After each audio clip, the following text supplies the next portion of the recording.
आपका नाम क्या है? नजफ खान। कौन है आपके जो यहाँ? मेरा भाई है छोटा, कैसे साल के? वो 17-18 साल का है। कल दंगा हुआ था उसमें शामिल थे क्या? नहीं, वो शामिल नहीं थे। वो घर पे सो रहा था बच्चा, और वो असर की नमाज़ पढ़ने 5 बजे घर से निकला था। उसका CCTV फुटेज भी है हमारे पास मस्जिद का।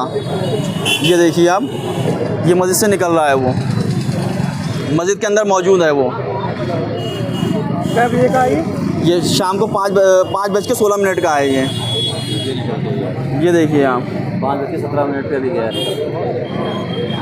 ये देखिए, ये है हमारा भाई। अभी हमें तो ये सिंगल साइड से फुटेज मिली है। अभी जो हमारे घर के आसपास जो कैमरे लगे हैं, हम उसमें भी नोट आउट कर सकते हैं कि उसके एंट्री टाइम क्या था और एग्जिट टाइम क्या था। और कानून से, प्रशासन से हमें ये उम्मीद है कि प्रशासन निष्पक्ष कार्रवाई करेगा। जो निर्दोष हैं उनके खिलाफ कार्रवाई नहीं होगी, निर्दोष उन्हें रिहा करा जाएगा। लेकिन इसमें कहीं ऐसा ना हो निर्दोष लोग फंस जाएं। मियाँ क्या कर रहे हैं या प्रशासन क्या कर रहा है, हमें उससे कोई शिकायत नहीं है।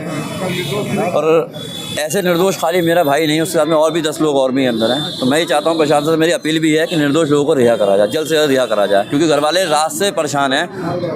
आप रहने वाले कहाँ के? हम लोकल बरेली कुतुब खाने के जी। और जहाँ पर ये विवाद हुआ है उससे हमारा घर अप्रॉक्सीमेटली 500 मीटर दूर है, उससे ज़्यादा दूर नहीं है हमारा घर। तो हमारी लोकेशन तो वही रहेगी। आपका नाम? जरीफुद्दीन। क्या हो गया आपको? कौन है यहाँ पर? मेरा बेटा लग रहा है। बेटा है? जी हाँ। कैसे साल का बेटा? 21 साल का। है? 21 साल का। कल जो दंगा हुआ था उसमें शामिल? बिल्कुल नहीं। ये खुदा खाने का किस्सा है। ये खुदा खाने का किस्सा है। दंगा 5 बजे का, 5:30 बजे का किस्सा है। ये तो मस्जिद से निकल के आया, नमाज पढ़ के। जैसे इनका बेटा मेरे संग बेटे से दोनों है। हम दंगे में नहीं था उस जगह पर। कहाँ पर था? ये खुदा खाने में था, नैनीताल रोड पे था, पुलों के पास। नमाज पढ़ के आया था। पढ़ के आ रहे थे? हाँ, वहाँ से उड़ाया।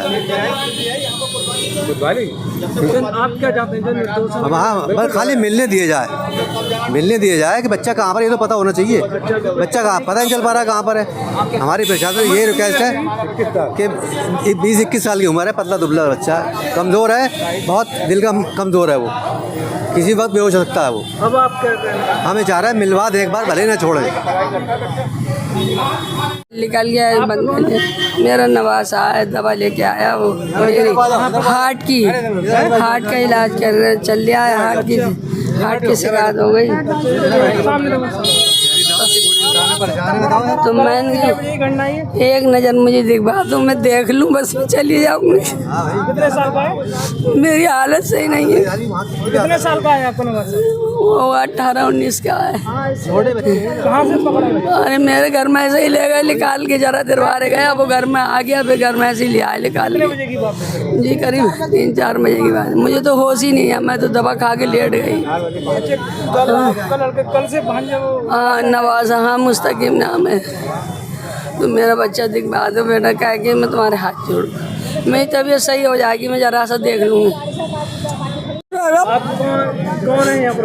मेरा बेटा है। बेटा है? कितने से वर्ष का? मेरा बेटा से 18-19 साल का। 18-19 साल। कल कै बजे पकड़े हुए? 5:30-6 बजे करीब निकला। अब ये तो मुझे भी नहीं पता, सिर्फ गाड़ी से दवा लेने आया था। तो मैंने इसको, अब अपाची से आया, अपाची भी खड़ी थी मन पे अंदर ही। ये भी नहीं पता से आया, और 6 6-7 बजे। मैं कह रही मेरा बेटा गया कहाँ, बेटा फोन लगा रही, फोन बराबर लग रही है उसका, मगर उठा कोई नहीं रहा। तो मुझे कह रही अल्लाह कहाँ पुलिस थाने होता तो पुलिस वाले बात करवा देते हमसे, तुम्हारा बेटा ही आना, कोई नहीं पता मुझे। बागरगंज मेरा लड़का है, मैं उसका पिता हूँ। कहाँ जा रहे थे, कहाँ से पकड़ा गया? मतलब ये मेरे को नहीं मालूम, दवा लेने आया, मेरी देखो यहाँ की बनी है। तो मेरे घर से 5:30 बजे शाम को चला है ना, दिन में कहीं नहीं गया। मैं खटे माँ से आया था, मैं टिकट लेके आया, मैं टिकट भी दिखा देता। अब आप क्या चाहते हैं? अब ये चाहते हैं जो दोषी हैं उन्हें मिलना चाहिए, जो निर्दोष है उन्हें तो रिहा कर दिया जाए, बस ये चाहता हूँ मैं। जिन्होंने कोई गलती करी उनको सजा मिला तो सही है। बगैर गलती से सजा बच्चों को दे रहे हो।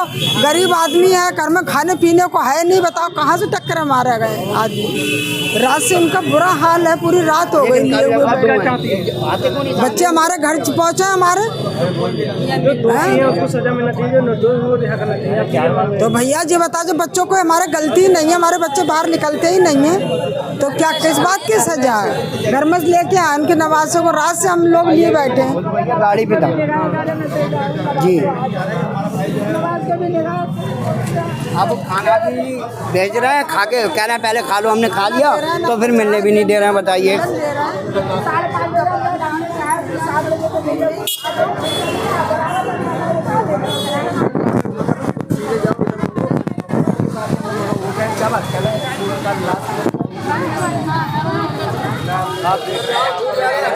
परिवार वाले हैं कि जो पकड़े गए निर्दोष ये कह रहे हैं कि ना ये जो निर्दोष है इनको रिहा करेगा, जो दोषी है इनको सजा मिलेगी।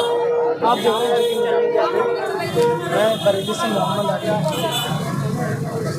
आगे मार्च की शक्ल में जाकर ज्ञापन देने की बात कही गई थी।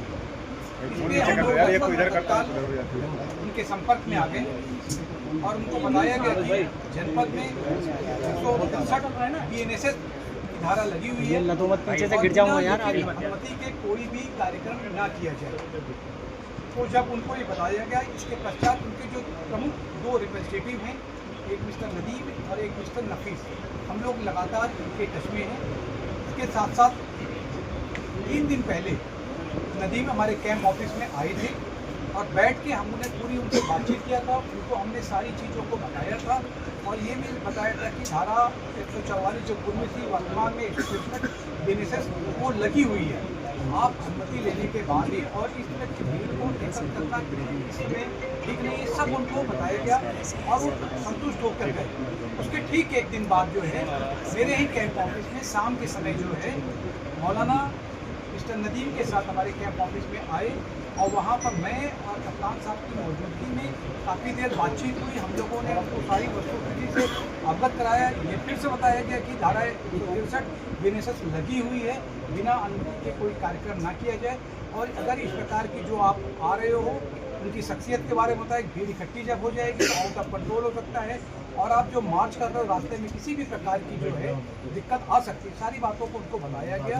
उसके पश्चात उसी एक दिन बाद उन्होंने कहा कि मैं घर जाके सुन के आपको पॉजिटिव जवाब दूंगा। अगले दिन तक सुबह कहा गया कि पॉजिटिव जवाब आपको मिलेगा, लेकिन रात में फिर उसके बाद मिस्टर नफीस और नदीम के सिग्नेचर से एक हम लोगों को कागज़ मिलता है जिस पे लिखा होता है कि अब हम लोग इस प्रकार का कोई कार्यक्रम नहीं करेंगे, अर्थात इस्लामिया इंटर कॉलेज में हम एकत्र नहीं होंगे और ना ही हम लोग कोई मार्च करेंगे। ये स्पष्ट लिखा हुआ था उनके लोगों की तरफ से। उसको हम लोग देख के मतलब मान के चल रहे थे कि अब इस प्रकार का कुछ नहीं होगा, लेकिन कुछ ही देर बाद इसका भी एक खंडन आ गया। फिर खंडन आने के बाद फिर जब उनके लोगों से पूछा गया फिर उन्होंने कहा नहीं साहब बिल्कुल जो हमने पहले लेटर दिया वो ठीक है। इसके अगली सुबह को करीब 10:30 बजे के करीब जो है मौलाना की तरफ एक वीडियो जारी किया जाता है कि नहीं जो भी समाचार पत्रों में निकला है और जो भी आपने सोशल मीडिया या अन्य जगहों से आपको लोगों को पता चला है और जो एक लेटर जारी किया गया वो सभी फेक है और हम पूर्व प्रोग्राम की तरह ही कार्यक्रम करेंगे। इसके पश्चात हम लोग लगातार मौलाना के टच में रहे। करीब 12 बजे से लेकर शाम 6 बजे तक मैं और हम लोग लगातार मतलब बातचीत हम लोग करते रहे अलग अलग माध्यमों से। बातचीत करने के पश्चात जो है कि ये हम लोगों ने फिर कहा था कि अगर किसी प्रकार से आप इस चीज़ को मना कर दीजिए क्योंकि धारा आपने अनुमति कोई नहीं ली है, उस पर कोई रिस्पॉन्स नहीं मिला और अचानक ही जब जुमे की नमाज जब हो गई और उसके बाद 80 से 90% लोग जो है वो अपने अपने घरों को चले गए थे, क्योंकि उसके पहले हम लोगों ने एक फ्लैग मार्च भी किया था और उस फ्लैग मार्च के माध्यम से और social media, print media, electronic media के माध्यम से भी मैसेज दिया था कि धारा लगे होने की 163 BNSS के बारे में हम लोगों ने गाइड भी दिया था, सबको बता दिया गया था। सभी लोगों से अपील भी निकाली गई थी कि सभी लोग जो है जनपद में शांति व्यवस्था बनाए रखने में जिला प्रशासन, पुलिस प्रशासन का पूरा सहयोग करें।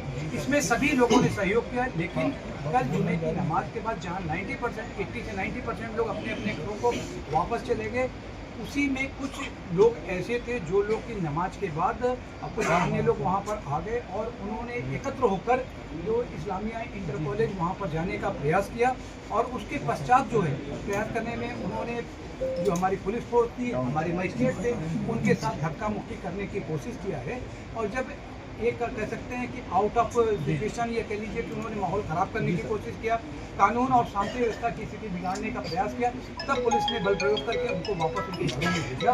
और उसके पश्चात से जो लगातार जो एक ऐसे लोगों को चिन्हित करने की उसकी आवश्यक कार्रवाई जारी है। अब आपको डिटेल में इसमें कितने लोगों के खिलाफ हुआ वरिष्ठ पुलिस अधीक्षक महोदय बताएंगे। लोगों के साथ सामने किस जेल में उनको भेजा गया है सर? सामने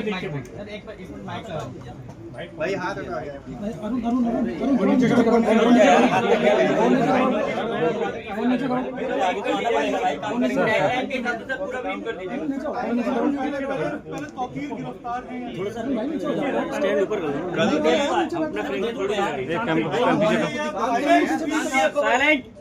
कल की घटना के संबंध में जैसा कि आप अवगत हैं कि जुमे की नमाज के बाद कुछ जगहों पे अलग अलग थाना क्षेत्रों में पुलिस और प्रशासन की जो ड्यूटियां लगी हुई थी, वहां पे कुछ लोगों के द्वारा हिंसक प्रदर्शन किया गया, जिसके संबंध में कल हम लोगों ने बताया था कि हम कठोर विधिक कार्रवाई सुनिश्चित करेंगे।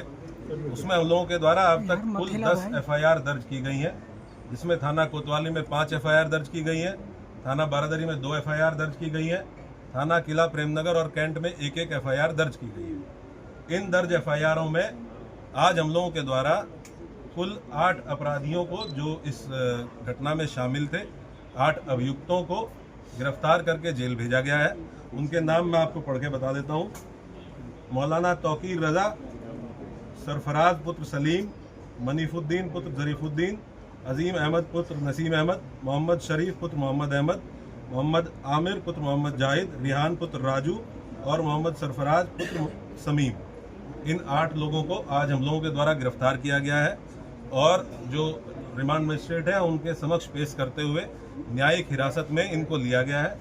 कोर्ट के आदेश के उपरांत इनको संबंधित जेल में भेजा गया है। टोटल जो 10 FIR दर्ज हुई हैं, उसमें जो प्रमुख FIR है थाना कोतवाली की, इसके बारे में मैं आपको बता देता हूँ। FIR नंबर 489/25, जिसमें भारतीय न्याय संहिता की धारा 109(1), 109(2), 118(2), 121(2), 189(5), 191(2), 195(1), 196(1), 196(2), धारा 223, 310(2), 324(5), 324(6), 61(2), धारा 62, आपराधिक कानून संशोधन अधिनियम धारा 7, सार्वजनिक संपत्ति नुकसान निवारण अधिनियम धारा 3 और सार्वजनिक संपत्ति नुकसान निवारण अधिनियम धारा 4। इन समस्त गंभीर धाराओं में जो हमारी प्रमुख FIR है, जो खलील तिराहे पे घटना हुई थी, जिसमें जो पुलिस बल वहाँ पे लगा हुआ था, मजिस्ट्रेट्स जो वहाँ पे लगे हुए थे, इनके द्वारा बहुत संयमित तरीके से वहाँ जो भीड़ आई अचानक से, उसको रोकने का प्रयास किया गया, समझाने बुझाने का प्रयास किया गया। उसके बावजूद इस भीड़ के द्वारा बैरिकेडिंग को तोड़ के पुलिस बल के साथ दुर्व्यवहार करते हुए इस्लामिया कॉलेज पहुंचने के लिए प्रयास किया गया और उसके अंतर्गत पुलिस के ऊपर हमलावर हुए, पुलिस के ऊपर पथराव किया गया। वहां से हम लोगों के द्वारा जो सामग्री रिकवर हुई है उसके बारे में मैं आपको बता देता हूँ।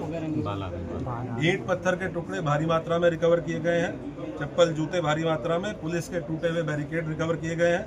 वहाँ से कुछ ब्लेड्स, खोखा कारतूस 12 बोर और 315 बोर के, जो संभवतः फायरिंग में यूज होंगे, वो रिकवर किए गए हैं। जिंदा कारतूस रिकवर किए गए हैं।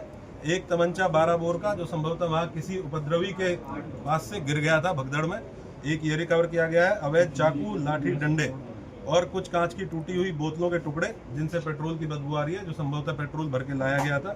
ये सारी चीज़ें वहाँ से, जो घटनास्थल था खलील तिराहे का, वहाँ से बरामद की गई हैं। 2 वाहन क्षतिग्रस्त हुए हैं, गाड़ी संख्या UP 32 EG 3137 और एक मोटरसाइकिल, ये 2 वाहन क्षतिग्रस्त हुए हैं। अभी 8 लोगों को हम लोगों ने गिरफ्तार किया है। टोटल हम लोगों ने 39 लोगों को अब तक हिरासत में लिया है। 8 लोगों को गिरफ्तार करके न्यायिक हिरासत में भेज दिया गया है, जेल भेज दिया गया है। बाकी जितने लोग हैं उनसे हम लोग जो विधिक प्रोसीजर है पूछताछ करते हुए, क्योंकि ये भी बहुत आवश्यक है कि हम इन्वेस्टिगेशन के दौरान ये पता करें कि जो ग्राउंड पे लोग मौजूद थे, जो अलग अलग चौराहों पे पुलिस के साथ मिसबिहेव कर रहे थे, पुलिस के ऊपर हमलावर थे, पथराव कर रहे थे, और इनके पीछे कौन व्यक्ति था जो इनसे लगातार संपर्क में रहते हुए इनको ये करने के लिए उकसा रहा था। तो उस बिंदु पे इनसे पूछताछ की जा रही है। इनके मोबाइल फ़ोन जिनके रिकवर किए गए हैं, उन मोबाइल फ़ोन से भी एविडेंस कलेक्शन किया जा रहा है। हम लोग लगातार ये सुनिश्चित करेंगे कि जो भी अभियुक्त इस घटना में शामिल थे, इन 10 FIRs में जो भी अभियुक्त शामिल थे, उन सभी की पहचान CCTV फुटेज के माध्यम से, जो हमारा मैनुअल इंटेलिजेंस होता है उसके माध्यम से, टेक्निकल इंटेलिजेंस के माध्यम से, और जो हमारे अभी सूचना विभाग है उसके माध्यम से हम लोग एकत्र करेंगे और जितने भी लोग शामिल थे प्रत्यक्ष या अप्रत्यक्ष रूप से उनकी गिरफ्तारी और उनके विरुद्ध कठोर कार्रवाई, जैसा कि माननीय मुख्यमंत्री जी और शासन की मंशा है। अपराध के विरुद्ध जीरो टॉलरेंस, कानून व्यवस्था की स्थिति एकदम दुरुस्त रहे, उसको कोई किसी भी प्रकार से बिगाड़ ना पाए और बिगाड़ने वालों के विरुद्ध जीरो टॉलरेंस, इस पे हम लोग कार्रवाई सुनिश्चित करेंगे।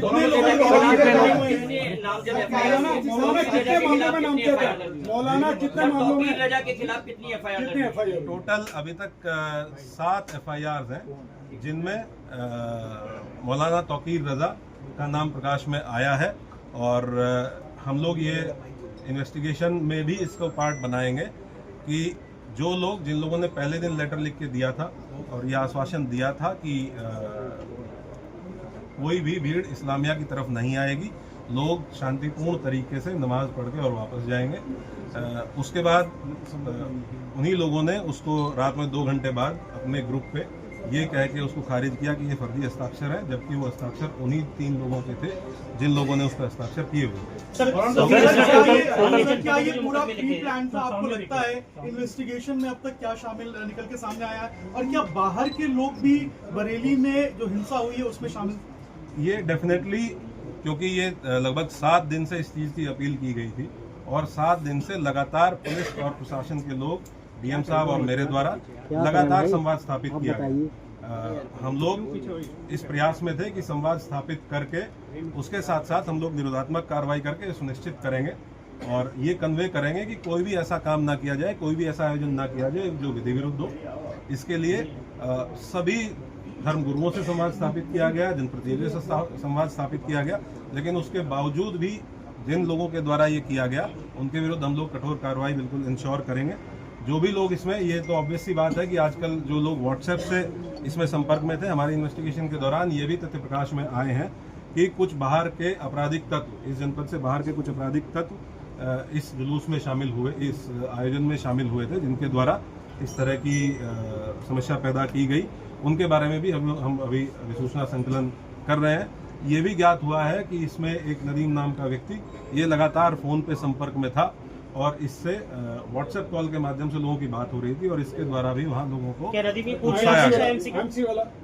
हाँ, ये वही व्यक्ति है जिसके सिग्नेचर थे उस कागज़ पे जो पहले दिन अपील जारी की गई थी और ये अभी फरार है। पुलिस की टीम है।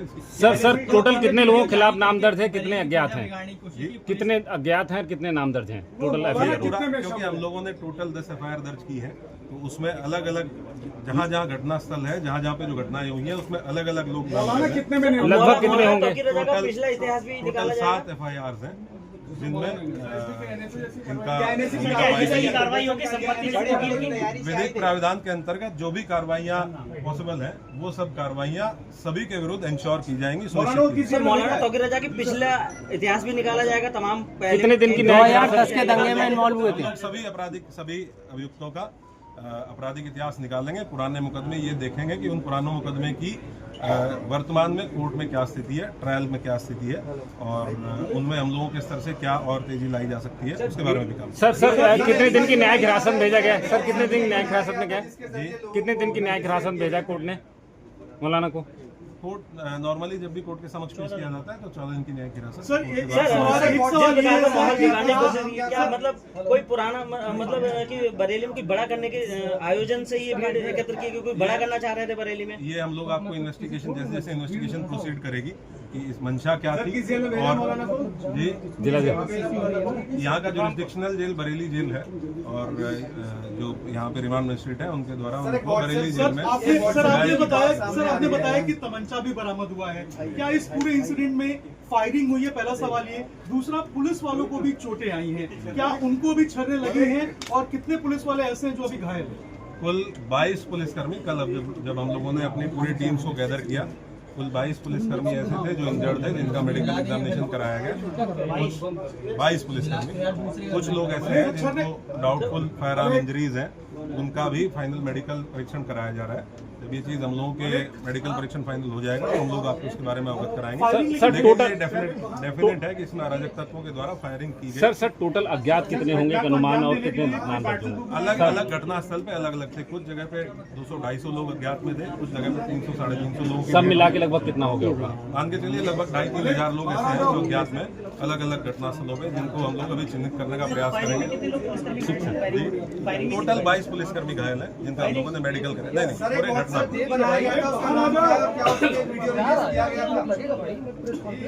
सर ये टूल किट का इस्तेमाल किया गया है क्या बरेली में हिंसा फैलाने के लिए? जिस व्हाट्सएप ग्रुप की आप बात कर रहे हैं, क्या सोशल मीडिया के जरिए प्रोपेगेंडा फैलाया गया था? क्योंकि कानपुर की घटना का बरेली में बार बार जिक्र आ रहा था, जब हम भी बात कर रहे थे कानपुर की घटना का जिक्र आ रहा था।